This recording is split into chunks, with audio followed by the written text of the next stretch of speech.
പിന്നെ വരുന്നത് അവിടുന്ന് ഒരു 30 കൊല്ലം 92 കാലങ്ങളിൽ ഞാൻ തല ചുറ്റി വീഴുക. 92 ഇല്ല, വഫാത്തായതിന് ശേഷം. അപ്പോൾ ഒന്നും ഷെയ്ഖുനടുത്ത് ഈ കൈ കൊടുക്കൽ മാത്രമേ ഉണ്ടായിട്ടുള്ളൂ. ആ സലാം ചെല്ലലും സലാം കിട്ടി അലുവ തിരിക്കലും മാത്രമേ ഉണ്ടായിട്ടുള്ളൂ. ഇതാണ് നമ്മുടെ കാഴ്ച. അതാണ് ആ ഒരു അസ്സലാമു അലൈക്കും എന്ന് പറഞ്ഞ സലാമിന് വലിയ അർത്ഥം ഉണ്ടല്ലോ. ആ സലാം തരലും ആ കൈ കൊടുക്കലുമാണ് നിങ്ങളുടെ കാഴ്ച. ഭക്ഷണമായിട്ട് ആ അലുവയും തീറ്റിച്ചു പോകാന്ന് പറഞ്ഞു.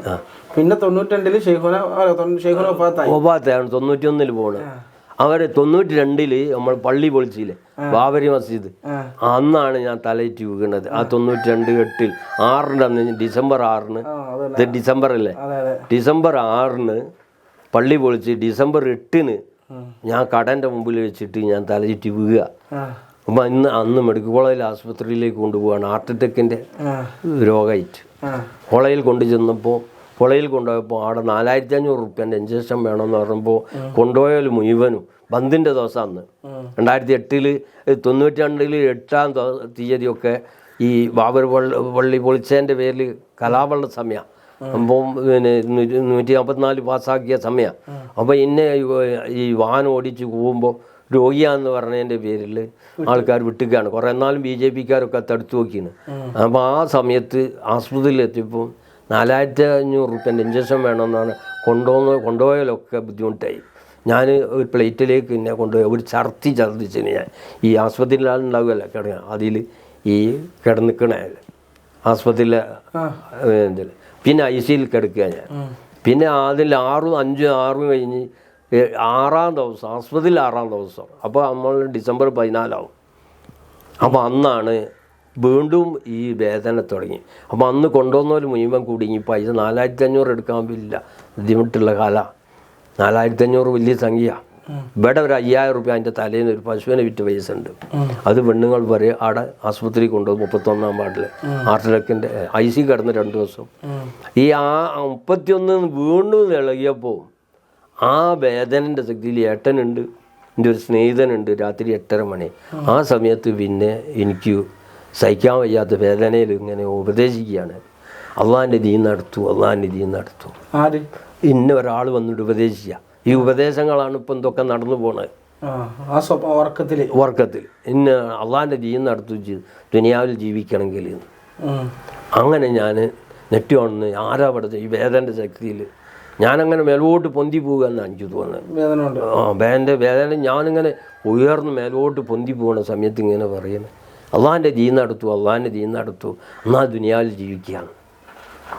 അപ്പോൾ ഞാൻ അങ്ങനെ നെട്ടി വന്ന് അങ്ങനെ ബസ്സർത്ത് വിളിച്ച് ക്ഷീണിച്ച് എല്ലാം പാടെ ഏട്ടനുണ്ട് കൂടെ 20 രാത്രി. പിറ്റേന്ന് രാവിലെ ഡോക്ടർമാർ പരിശോധിച്ച് പറഞ്ഞു, നിങ്ങൾക്കൊരു രോഗമില്ല, നിങ്ങൾക്കൊരു രോഗമില്ല, ഈ ഹാർട്ട് അറ്റാക്കിൻ്റെ സൂക്കേടൊന്നും ഇല്ല. 4000 ചിലവില്ല. അല്ല, 4000 ഇഞ്ചക്ഷൻ ചെയ്തില്ല. ഇഞ്ചക്ഷൻ ചെയ്യേണ്ട ആൾക്കാരൊക്കെ പൈസ പറഞ്ഞതിനെ കൊണ്ട് കുറേ ആൾക്കാർ പോയി. ഒരാൾ പറഞ്ഞ് ഞാൻ ഇവിടെ വായ്പ തന്നെ മേടിക്കുക, അങ്ങനെ സിറിഞ്ചും മേടിച്ച് കൊണ്ടുവച്ച്. പിന്നെ തൊട്ടടുത്ത് എൻ്റെ ഒരാൾ ഈ രോഗീൻ്റെ 5000 റുപ്യ ഇഞ്ചക്ഷൻ ഉണ്ട്. അപ്പോൾ 5000 റുപ്യ ഇവിടുന്ന് പയ്യനിട്ട പൈസ അവിടെ കൊണ്ടുവന്നതിന്, പക്ഷെ അത് ഉപയോഗിക്കേണ്ടി വന്നില്ല. കടം മേടിച്ചില്ല, വന്നില്ല, ഇഞ്ചക്ഷൻ ചെയ്തില്ല. അങ്ങനെ അവിടെ ഇഞ്ചക്ഷൻ ചെയ്തില്ല. അങ്ങനെ ആശുപത്രിയിൽ നിന്ന് ഇല്ല, അയാൾക്ക് ഇങ്ങനത്തെ നിങ്ങൾക്ക് ഈ അസുഖമൊന്നുമില്ല, ഹാർട്ട് അറ്റാക്കാണെന്ന് പറഞ്ഞിട്ട് ഹോസ്പിറ്റലിൽ അഡ്മിറ്റ് ആക്കി. 16 അന്നാണ് ഹോസ്പിറ്റലിൽ പോരുന്നത്, 8 ദിവസം ഹോസ്പിറ്റലിൽ കിടന്നത്. അപ്പം ഇവിടേക്ക് വന്ന് സുഖേടൊന്നും ഇല്ലയെന്ന് പറയും. ഇവിടെ വന്നപ്പോൾ പിന്നെ ദീനോട് ആ സ്നേഹം, ആ ദീൻ നടത്തിയ സുഖേട് രാഷ്ട്രീയം വൈക്കായിട്ട് ഒഴിവാക്കി. എല്ലാം 92 എനിക്ക് തോന്നി കോൺഗ്രസ്സുകാരാണ് ഈ പള്ളി പൊളിപ്പിച്ചതെന്ന്.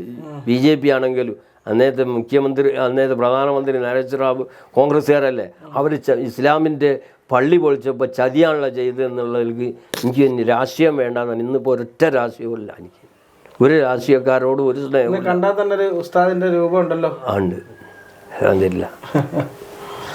അപ്പം അങ്ങനെ ഷെയ്ഖുനാടെ മജ്‌ലിസും കാര്യങ്ങളൊക്കെ ആയിട്ട് പോകുന്നുണ്ട്. അപ്പോൾ അതുകൊണ്ട് അവിടുത്തെ ആ ഒറ്റ നോട്ടവും ഒറ്റ സലാം പറയലുമാണ് നമ്മുടെ ജീവിതം മാറ്റി. പിന്നെ നമുക്ക് ഈ പള്ളി ഈ ഇവിടുത്തെ എല്ലാ കാര്യങ്ങളും ഇവിടെ സിഎമ്മിൻ്റെ ആണ്ട് നടക്കുന്നുണ്ട്.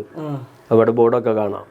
ആ ആടിൻ്റെ തലേന്ന് 2 ദിവസം മുമ്പേ പറയും എത്ര അരിയിട്ട് വെക്കണമെന്ന് വെച്ചാൽ അത്ര ആളെ ഇവിടെ എത്തിക്കുമെന്ന്. അങ്ങനെ എല്ലാ കൊല്ലവും ഇപ്പോൾ 4 ചാക്ക് 5 ചാക്ക് അരി. കഴിഞ്ഞാലും ഒരു പോത്തും കുട്ടി മേടിച്ചിന്. ഇക്കൊല്ലം പോത്തും മേടിച്ചില്ല. കഴിഞ്ഞതിന് ഇനിയത്തേന് നെയ്യത്ത് ചെയ്ത് ഞാൻ ഒരു 35,000 റുപ്യൻ്റെ ഒരു പോത്ത് കുട്ടി മേടിച്ചിട്ട് അറക്കുന്നു. കഴിഞ്ഞാലടുത്ത് മോശമായെന്ന് എനിക്ക് തോന്നിച്ച ബഹുമാനം. ഇടയ്ക്കിടയ്ക്ക് ബഹുമാനപ്പെട്ടു എന്നെ ഉപദേശിക്കും. സ്വപ്നം കാണാറുണ്ടോ? ഓ, സ്വപ്നം കാണും. അങ്ങനെ ഞാൻ ഒരു വളരെയധികം കടം കൊണ്ട് ബുദ്ധിമുട്ടായപ്പോഴാണ് എന്നോട് പറഞ്ഞത് അങ്ങേയറ്റം കടത്തിലായിപ്പോൾ ഞാൻ. 92 കഴിഞ്ഞിട്ട് 98, 99 ഞാൻ കടം കൊണ്ട് വിഷമിക്കുന്ന സമയത്ത് അവരെൻ്റെ അടുത്ത് വന്നിട്ട് ഉപദേശിച്ച് എൻ്റെ പേരിൽ ആണ്ട് കഴിച്ചോ. അപ്പോൾ ചെമ്പും പാത്രം വരൻ്റെ വയ്യെന്ന് ഇങ്ങനെ ഇട്ടടിക്കുന്നുണ്ട്. കാരണം ഞാൻ ഉറങ്ങണ ഉറക്കൽ കാണാൻ എന്നെ ഉപദേശിക്കുക എൻ്റെ പേരിൽ ആണ്ട് കഴിച്ചോ കടം തീരുമെന്ന്. അപ്പോൾ ഞാൻ മുഴുവനും പൈസയും കടത്തിൻ്റെ പൈസ കടക്കാരനാണ് ഞാൻ. ബാങ്കിൽ നിന്നും കടം, നാട്ടിലെ പെണ്ണുങ്ങളോടൊക്കെ കടം, അണ്ണാച്ചികളോട് കടം മേടിച്ച് പലിശക്ക് വഴി. പലിശൻ്റെ പൈസ അല്ലാതെ ഞാൻ ഒന്നുമില്ല എൻ്റെ കയ്യിൽ. ആ സമയത്താണ് ബഹുമാനപ്പെട്ടവർ എന്നെ ഉപദേശിക്കുന്നത് ചെമ്പടുപ്പത്ത് വെച്ച് എൻ്റെ പേരിൽ ആണ്ട് കഴിച്ചോ അപ്പോൾ കടം തീരുമെന്ന്. അങ്ങനെ ഒരു കൊല്ലത്ത് ആ ഫസ്റ്റിൽ ആണ്ട് കഴിക്കാൻ വീട്ടുകാരിയോടടക്കം പറഞ്ഞപ്പോൾ അവരെ എതിർത്ത് ഇത്രയും പലിശൻ്റെ പൈസ ഉള്ള ഒരാൾ എന്തിനാണ് ഈ കടം മേടിച്ചിങ്ങനെ ആണ്ട് കഴിക്കുന്നതെന്ന്. പക്ഷേ സ്വപ്നം കണ്ട ഭാര്യനോട് പറയണ്ടല്ലോ. ആ ചെമ്പടുപ്പത്ത് നിന്ന് പുരൻ്റെ വയ്യെന്ന് ചെമ്പ് അടിക്കുന്നതും ചട്ടകെട്ട് അടിക്കുന്നതും പിന്നെ ഇതെല്ലാം കാണുകയും ചെയ്യുന്നത് ചെമ്പടുപ്പത്ത് വെച്ച് മട്ട ഉണ്ടാക്കി കൊടുത്തോ കടം തീരുമെന്നാണ് പറഞ്ഞത്. അപ്പം നോക്കും ഇവിടെ പലിശൻ്റെ പൈസ അല്ലാതെ വേറെ ഇല്ലല്ലോ. അപ്പം അങ്ങനെ ഒരു സാഹചര്യം വന്നപ്പോൾ 3-4 ദിവസം ഞാൻ ആരോടും മിണ്ടാതെ നടന്നു. ഈ കാര്യം പറഞ്ഞില്ല. 4-ാം ദിവസം ഞാൻ കുറേ കരഞ്ഞുകൊണ്ട് നോക്കി. ഞാൻ കടമില്ലാത്തൊരു സാധനം നോക്കുമ്പോൾ ഒരു 2500 ചേരി ഇപ്പം കച്ചവടം ചെയ്യുന്ന പീടിയൻ്റെ മുമ്പിൽ ഞാൻ കൊപ്പര വെട്ടി വെച്ചിരിക്കുക. ചേരിയുണ്ട് റോട്ടുമ്മൽ, അതിന് കടല്ല. പീടിയൻ്റെ അകത്തുള്ളതും ഇപ്പം ചെയ്ത് നടന്നു കൊടുക്കേണ്ട വലിയ കച്ചവടമാണ് ഇപ്പോൾ. ആ പീടിയൻ്റെ അകത്തുള്ളതും ബാങ്കിലെ കടവും എല്ലാം കഴിഞ്ഞാൽ ഈ ചേരി മാത്രമേ കടമില്ലാത്തുള്ളൂ. ആ ചേരി കൊണ്ടുപോയി വിറ്റാൽ ഒരു ചാക്ക് അരി കിട്ടുമല്ലോ എന്ന് സങ്കടപ്പെട്ട് ഞാൻ. അങ്ങനെ ആ ചേരി ഒരു ടെമ്പോയിൽ കയറ്റി കൊണ്ടുപോയാൽ 800 റുപ്യ ഇട്ട് 2000 ചേരിക്ക്. 1000 ചേരിക്ക് ഈ തേങ്ങ പൊളിച്ച തൊണ്ട്. അപ്പോൾ ഈ വിറകിൻ്റെ ആവശ്യത്തിന് ഹോട്ടലുകാർ അന്ന് ഉപയോഗിക്കും, ഗ്യാസൊക്കെ വരുന്നതിൻ്റെ ഇടയ്ക്ക്. അങ്ങനെ മെഡിക്കൽ കോളേജിൽ ഹോട്ടലിൽ ഞാൻ ചേരി കൊടുക്കലുണ്ടായിന് ആദ്യമൊക്കെ. അങ്ങനെ എൻ്റെ പീടികയിൽ കിട്ടുന്ന തേങ്ങ പൊളിച്ചിട്ട് ഞാൻ ചേരി കൊടുക്കും. എന്നിട്ട് ആ ചേരി വിറ്റാൽ 800 റുപ്യക്ക് ഉണ്ടാകുക ഒരു ടെമ്പോ ചേരി. ഈ 800 റുപ്യ 8 പ്രാവശ്യമേ തരുള്ളൂ. നടയിലത്തെ ചേരി. ഈ ചേരി കണ്ട് കരഞ്ഞില്ല ഞാൻ. അരി വാങ്ങാൻ പൈസ അല്ലല്ലോ പഠിച്ചവനെ. എൻ്റെ അടുത്ത് ശൈവനാൻ ആണ്ടാണ്, ശൈവനാണെന്നെ ഉപദേശിക്കണമെന്ന് എനിക്കൊരു ഓർമ്മ വന്നു. അപ്പോൾ ഇടയ്ക്കിടയ്ക്ക് ശൈവനായിട്ടുള്ള നല്ല ബന്ധമുണ്ട്. ഇപ്പോൾ ഒരു ആ മുസ്ലിയാരോട് വലിയൊരു സ്നേഹമുണ്ട് എനിക്ക്. എന്നോട് അന്ന് ഉപദേശിച്ചില്ലേ അന്നേരോടുകൂടി. അപ്പോൾ ആ ബഹുമാനപ്പെട്ടവർക്ക് ഒരാണ്ട് കഴിക്കാൻ ചേരി മാത്രമല്ലുള്ളൂ എന്നുള്ള കരഞ്ഞുകൊണ്ട് ഞാൻ ആ ചേരി വേണമെന്ന് ആ പീഡിയക്കാരനോട് ചോദിച്ചു. നിങ്ങൾ കൊണ്ടുവരി ചേരി എന്ന് പറഞ്ഞു. അങ്ങനെ ചേരി ആയിട്ട് ടെമ്പോ ആയിട്ട് ചെന്ന് ആ ടെമ്പോ ചേരി ആയിട്ട് അവിടെ ചെല്ലുന്ന സമയത്ത് ഇത് ഇറക്കാൻ 150 റുപ്യ കൊടുക്കണം ഇറക്കണമെങ്കിൽ. അപ്പോൾ ബാക്കി ഉണ്ടാകുക 650 ഉണ്ടാവുള്ളൂ. അപ്പോൾ ഇത് ഞാൻ പറഞ്ഞു. അപ്പോൾ ഈ തൊട്ടടുത്ത് ഈ ചേരി വാങ്ങണോൻ്റെ ഏട്ടൻ കഞ്ഞിമരക്കാരെന്നാണ്, വലിയ പൈസക്കാരനാണ്. അയാൾ ചോദിച്ച് അല്ല മനുഷ്യ എനിക്ക് ആ ചേരി കൊണ്ടുപോയി വിറ്റിട്ട് എനിക്ക് എന്ത് കാര്യമാണ് കിട്ടാനുള്ളത്. അപ്പം ഞാൻ പറഞ്ഞു ഇത് ഇപ്പോൾ എൻ്റെ പീടികയിലുള്ള സ്വന്തം പണിക്കാരും വിലയെല്ലാം അവിടെ കൊണ്ടുപോയി വിറ്റാൽ ഒഴിവുള്ള സമയത്ത് 4 മണിക്ക് രാത്രി 12 മണിക്ക് കട പൂട്ടിയിട്ട് ചേരി കൊണ്ട് വോട്ടർമാരും ഉണ്ടാവില്ല.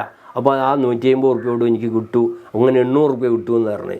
അപ്പോൾ ഇത് കേൾക്കുന്നത് ഒരു പോട്ടറാണ്, ചേരി ഇറക്കണേ മെഡിക്കൽ കോളേജിൽ. അയാൾ വൈകിട്ടാണ് ഇയാൾ സംസാരിക്കുന്നത് ഈ ഹോട്ടലുകാരെ. അപ്പോൾ ഞാൻ പറഞ്ഞു അപ്പോൾ ഈ പോട്ടർ പറഞ്ഞു 4 മണിക്ക് രാത്രി കൊണ്ടുവന്നാലും ഞങ്ങൾ ഇവിടെ ഇറക്കാനുണ്ടാവുന്നു പറഞ്ഞ്. അപ്പം പിന്നെ ഏതായാലും അവർക്ക് കൂലി കൊടുക്കണ്ടേ. അപ്പം പകല് 4 മണിക്ക് ടെമ്പോ വിളിച്ച് ചേരി കൊണ്ടുപോയി. എന്ന് രാത്രിയാണ് കൊണ്ടുപോയി കൊടുക്കൽ. അന്ന് കൊണ്ടുപോയപ്പോൾ ഒരൊറ്റ പോട്ടറുണ്ടായില്ല. ആ ചേരി കൊണ്ടുപോയി തട്ടിയ ഞാനും എൻ്റെ പണിക്കാരും മാത്രം. 2-3 പണിക്കാർ പോലും പൈസ കൊടുക്കണ്ട. അപ്പോൾ ചേരി തട്ടി വണ്ടി കൊണ്ടുപോകുന്നു. പോട്ടർമാരാരും ഇല്ല. രാത്രി 4 മണിക്ക് വന്നാലും ഞങ്ങളുണ്ടാവും പറഞ്ഞപ്പോൾ ആരുമില്ല. പകല് 4 മണിക്ക് വന്നപ്പോൾ ആരുമില്ല. ഇറക്കി. ആ 800 റുപ്യ കിട്ടില്ലോ എന്നുള്ളവർക്ക് 8 പ്രാവശ്യമേ തരുള്ളൂ. എന്നാൽ വേണ്ടി ഇതുപോലെ സമയത്ത് രാത്രി ഉച്ചയ്ക്ക് ഒരു 11 മണിക്ക് ഹോട്ടലുകാരൻ്റെ അടുത്ത് ചെന്ന് 100 തരുള്ളൂ. 800-ന് 8 പ്രാവശ്യം തരണം, വാങ്ങണം, തരുള്ളൂ. അന്നേത്തത് ഈ ചങ്ങായി ഒന്നായിട്ട് തന്ന് 800 രൂപ ഒന്നായിട്ട് കയ്യിൽ തന്ന് ആ പൈസ തന്നതിനോട് എൻ്റെ കൈ മുറുക്കി പിടിച്ചിട്ട് എന്നോട് പറഞ്ഞു, ഞാൻ ഒരു കാര്യം പറയാനുണ്ട്. ഈ ഹോട്ടലുകാരെ അങ്ങനെ ഇവരും ഞാനും കൂടി രണ്ടാളും ഇതുപോലെ കുത്തിയിരുന്ന് ചായ കുടിച്ച് എന്താ കാര്യമെന്ന് ചോദിച്ചു. എനിക്കൊരു സൂക്കേടുണ്ട്. ആ സൂക്കേടിന് അപ്പോൾ അങ്ങനെ കുറച്ച് സൂക്കേടുണ്ട്, ഒരു മരുന്ന് നിങ്ങൾ പറഞ്ഞു തരുമെന്ന് ചോദിച്ചപ്പോൾ 5 മിനിറ്റ് കഴിഞ്ഞ് ചോദിച്ചു, ഈ എന്താ എന്നോട് സൂക്കേടിന് മരുന്ന് ചോദിക്കുന്നത്? ഞാൻ അങ്ങനത്തെ ആളല്ലല്ലോ എന്ന് അവനോട് ഉപദേശിച്ച്. അല്ല എന്നാ ഞാൻ പറഞ്ഞു എൻ്റെ സൂക്കേട് എന്താ പറയുന്നത് ചോദിച്ചു. അപ്പോൾ ഞാൻ ഒതു എടുത്താൽ ഒതു മുറിഞ്ഞു പോവും, മൂത്രം ഒഴിഞ്ഞു പോവും. അതിനുകൊണ്ട് എനിക്ക് ഹജ്ജിന് പോകാനൊന്നും കഴിയണില്ല, പൈസയൊക്കെ ഉണ്ട്, ഹജ്ജിന് പോകാൻ കഴിയണില്ല. അതിന് മരുന്ന് തന്നെ. അപ്പോൾ ഞാൻ പറഞ്ഞു ഞാനൊരു മരുന്ന് തരാം. എൻ്റെ അടുത്തൊരു വെളിച്ചെണ്ണ, ഇപ്പോൾ ഈ വെളിച്ചെണ്ണ ഇവിടെ ഉണ്ട്, വെളിച്ചെണ്ണ ഉണ്ട്. ആ വെളിച്ചെണ്ണ പെരട്ട് ഒരു നെല്ലിക്കയും പിന്നെ തേനും കൂടി പൈതി തമാക്കിയിട്ട് 11 ദിവസം കുടിക്കുകയും ചെയ്തോ സൂക്കേട് മാറും എന്ന് പറഞ്ഞു. ആ പറഞ്ഞ മാതിരി ഇവൻ കഴിഞ്ഞ് സൂക്കേട് വെട്ടന മാറി. അപ്പോൾ ഇവൻ എന്ത് വേണമെങ്കിലും തരാമെന്ന് അപ്പോൾ ആദ്യം തന്നെ പറഞ്ഞു വെച്ച് ഈ സൂക്കേട് മാറിയാൽ എന്താ വേണ്ടിയത് തരാമെന്ന്.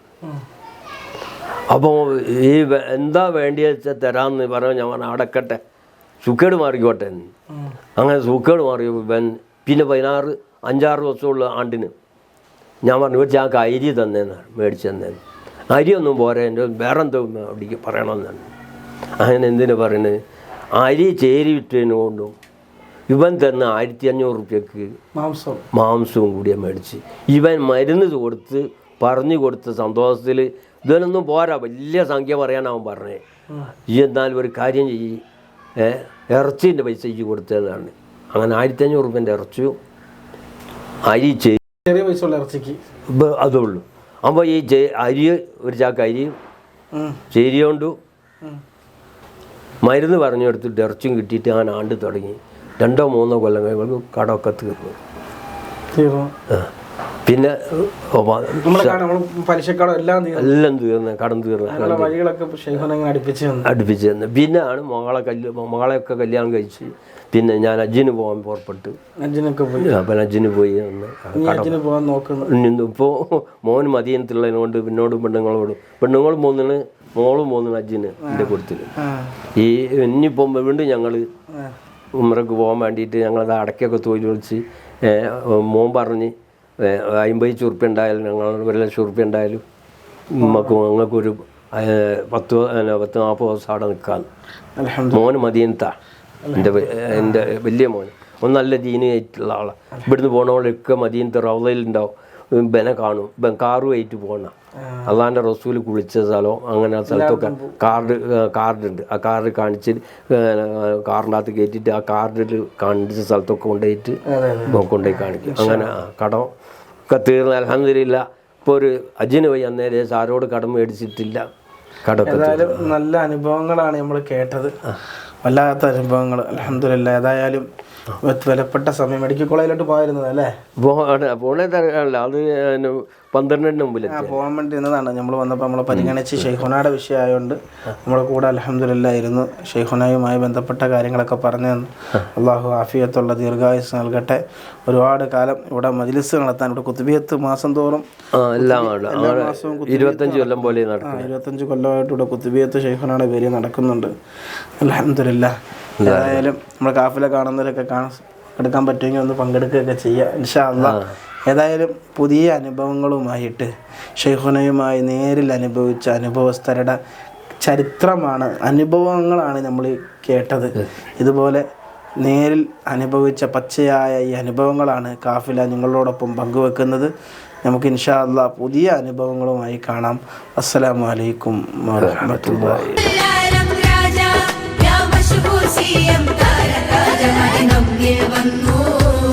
മലബോധം തന്നു മദിനമ്മിൽ വന്നു.